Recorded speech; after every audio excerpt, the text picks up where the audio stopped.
waxa jiray nin namaam ah oo isku diraa nin muslim ahaa oo miskiin daacada ahaa oo wadaadahayo ilaahay diinta baray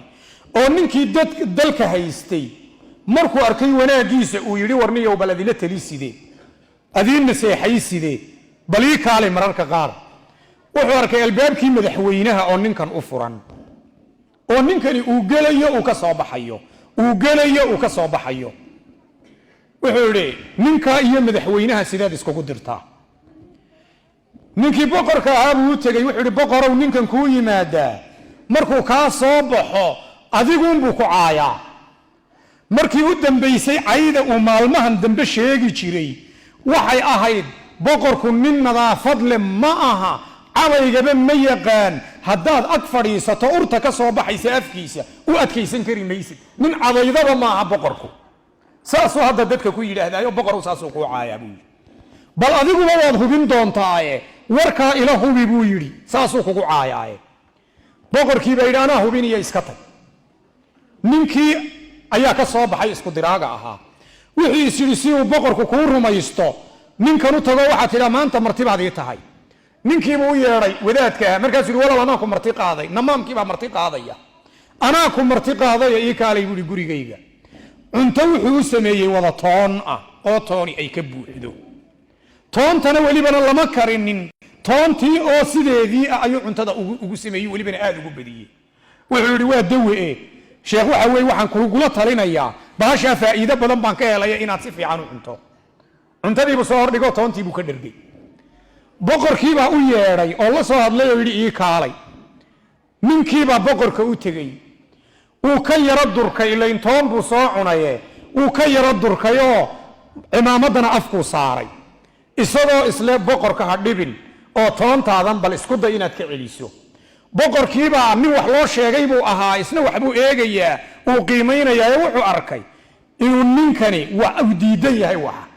boqorku wuu rumaystay inuu ninkani caydii la sheegayey iyo dacaayadiiba inuu ka sameeyey dil baa lagu xukumay ninkii qoladii albaabka joogtaa loo yeedhay waraaq baa loo qoray waxaa la yidhi ninkaa u dhiiba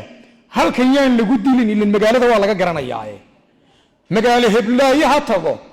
waa waraaq jeegana lacag unbaa bangiyada lagaga qaadan jiray muslimiinta jeeggaa ula tag baa la yidhi nin hebel oo lacag ka soo qaado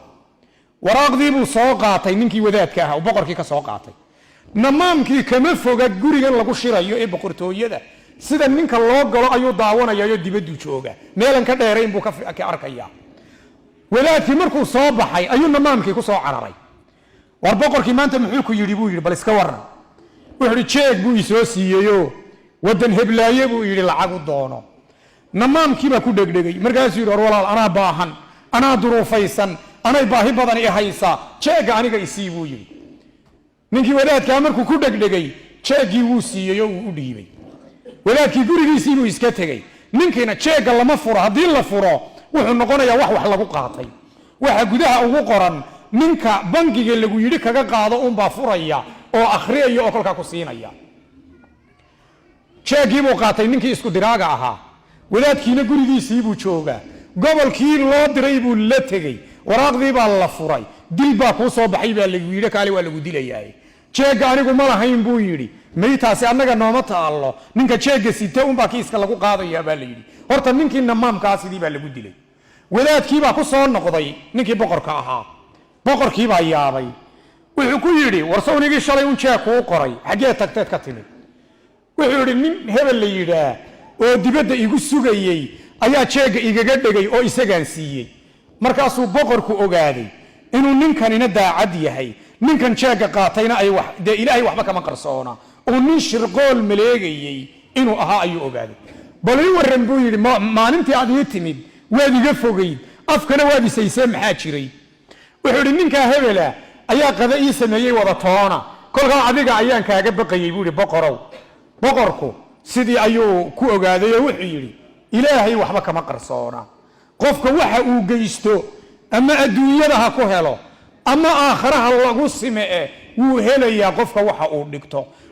waa beerad beeratay beerta aad beeratayna mar unbaad goosan doontaa soomaalidu waxay ku maahmaahaan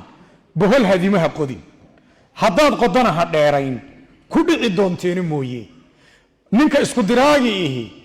hogga uu qodo isaguunbaa ku dhaca, inta badan isaguunbaa ku dhaca. waa dhacdo runtii xaqiiqo ah oo jirta oo namaamka qusaysa weeye. dhacdo labaad ayaa jirtay. waxaa jiray nin namaam ah oo isku diraa ah, addoonna wuu ahaa. addoommada waa la iibin jiray, marka ceeb waa la iibin jiray oo sayladay lahaan jireen. kii lahaabaa iska iibi is yidhi oo saylada geeyey. muslimiintuna ma qariyaan ceebta. haddaad gaari iibinayso waa inaad sheegto daxalkiisa iyo ceebtiisa iyo dhaliishiisa. waxaad og tahay waa inaad sheegtaa. saylada markuu geeyey namaamkii, waa nin addoon oo aad u xoog badan, waa nin welibana tima adag. addoommada waxaa ugu qaalisanaa kuwa timaha adag, waayo degta waxay ku qaadaan way ka badnaan jireen dadka kale waxa ay qaadaan, way ka adkaysi badnaayeen. ninkii addoonka ahaa saylada marka la geeyey, addoon wax alla wixii lagu jeclaysanayeyna uu ninkani ku tilmaanaa ayuu qiimihii jabiyey kii lahaa. maxaad u jabisay baa la yidhi, waa addoon la jecel yihe. wuxuu yidhi waxaan u jabiyey waa isku diraayo ceebtaasaan leeyahay ayaan dadka inaan u sheego, ka ku gelayaa markaa ha ku qaato. nin baa yidhi aniga waabad ii sheegtay inuu isku diraa yahay, hadal uu ii keenaba rumaysan maayo, waanan qaadanayaa buu yidhi, sidaa igaga iibi. sidii buu ku iibsaday. war alla warkuu u keenaba dee waan ku aqaanaa unbu odhan jiray oo warkaa ma rumaysan jirin. ninkii markuu qaatay uu iibsaday addoonka ahaa ee isku diraaga ahaa, ayuu isku diraagii islaantiisii u tegey. ninkan soo iibsaday islaantiisii wuxuu yidhi heblaayoy odaygu wuu kula guursanayaaye warkaa ma haysaa. waxaa jira dumarka meelo aan lagaba marin ayaa jirta. gabadhii way soo joogsatay oo waxay tidhi maxaa tidhi, inuu kula guursaduu doonayaaye ma og tahay buu yidhi odaygaagu. maxaad og tahay bay tidhi, way u soo joogsatay. wuxuu yidhi qadiyad baan kuu sheegaya una weligaa kula guursanaynin haddaad samayso. waa maxay bay ku tidhi, wuxuu ku yidhi markuu caawa seexdo 3 timood gadhkiisa iiga soo ogo. maaha buu yidhi madaxa, waa gadhka buu yidhi, halkaa gadhka 3 tin iiga soo go. haddaad 3 timood oo gadhkiisa aad ii keento weligaa noloshaada kula guursan maayo buu yidhi ninkaasi. gabadhi welibana caawa ii keen buu yidhi, caawa habeen dambe ma rabo, caawaan rabaa buu yidhi inaad ii keento. gabadhi waxay tidhi waan samayni, waan kuu keeni 3 timood. midi ayay si fiican u afaysatay si una u dareemin markay ku goynaysa gadhkan aayar ay ugaga jarto. odaygii buu u tegay oo wuxuu yidhi gabadhu inay caawa ku gowracdo inay doonayso ma la socotaa warkaaga buu ku yidhi, caawa inay ku dishay doonaysaaye. war waan ku garanayaaye iska teg buu yidhi. may xaaji buu yidhi anu adaan kuu digayahay oon ku jeclahaye, bal sidii wax seexanaya iska dhigoo khuuri adoo soo jeeda buu yidhi. ninkii waan eegaya warkaaga buu yidhi. odaygii markuu sariirtii tegey isagoon gam'in ilaan waxbuu baadhayaaye ayuu iska dhigay wax hurda.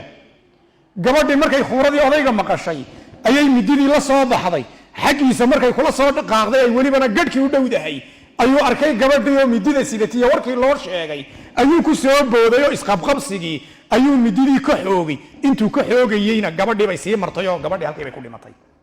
namaamku horta wuxuu sameeyaa waa taa.